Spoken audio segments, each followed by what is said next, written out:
tax na ba tey kenn tànnatut métier ngir passion maanaam ngir bëgg goo bëgg métier ma waaye ngir am koom ba tax na ku ko ca fekk moom ma tànn métier moomee jox ko alal defloo ko ca sofaan mu def ko ndax bu fekkoon dafa bëgg métier ma du nangu dara lu koy gàkkal boo seetloo loolu sax dafa mel ne dafa law ba ci xale yi ndax léegi élèves yu bari dañuy am jafe-jafe tànn lu ñu war a def bu ñu amee seen baccalauréat nga xam ne dañuy lijjanti ban domaine moo ëpp débouché waaye du ñu ko aj ci jàng loo xam ne dañu ko yàgg bëgg def ko seen ambition maanaam seen mébét moo tax jàngatuñ ngir xam-xam waaye ngir alal moo taxit ku ci as alal kar nga dagg sam njàng xerum nit ñi ci alal foo ko natt wees na ko moom la ñuy jiital ci lépp tax na ñu ñàkk ñi di gën a sonn bay nangu ñu leen di def loolu jaaduwul ngir lu ñu cay mose ci alal tax na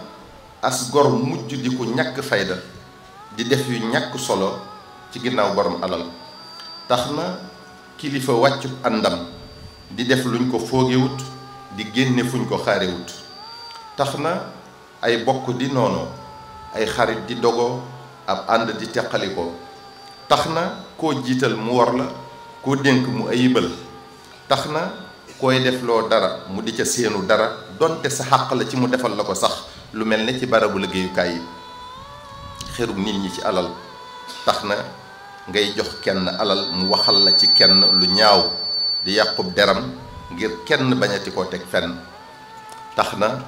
koo yaakaaree gindee di réerale xerum nit ñi ci alal ni mu yàq àdduna bi kenn mënta wax lépp li ñuy dund léegi doy na waar ba jéggi dayo dafa am benn boroom xam-xam di journaliste américain di écrivain maanaam di bindkatu téere di ko xereñ ci càmbar ak settantal politique gu Amérique ak Moyen-Orient maanaam di analyste de la politique américaine et du Moyen-Orient ñu di ko wax Chris Hedges. Chris moomu dafa wax ne we now live in a nation where doctors destroy health, lawyers destroy justice, universities destroy knowledge, governments destroy freedom, the press destroy information, religion destroys morals, and our banks destroy the economy.